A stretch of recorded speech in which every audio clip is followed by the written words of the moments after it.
ព្រះគម្ពីរសុភាសិតកាន់គម្ពីរសុភាសិតគឺជាបណ្ដុំនៃសុភាសិតដែលប្រកបដោយគតិបណ្ឌិត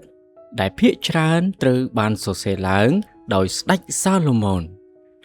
មានអ្នកខ្លះបានដាក់ឈ្មោះឲ្យកាន់គម្ពីរនេះយ៉ាងស័ក្តិសមថាក្រឹតវិន័យមកពីស្ថានសួគ៌សម្រាប់ជីវិតមនុស្សនៅលើផែនដីនៅក្នុងកាន់គម្ពីរនេះមានសេចក្តីព្រមានអំពីអំពើបាបគ្រប់បែបយ៉ាងដូចជាភាពមិនបរិសុទ្ធភាពខ្ជិលច្រអូសការពោលពាក្យកុហកអំពើផិតក្បត់អំនួតអួតអាងភាពអយុត្តិធម៌ជាដើម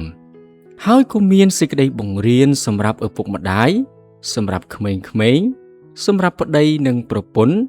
សម្រាប់អ្នកមាននិងសម្រាប់អ្នកក្រប្រាជ្ញានៅក្នុងកាន់គម្ពីរនេះ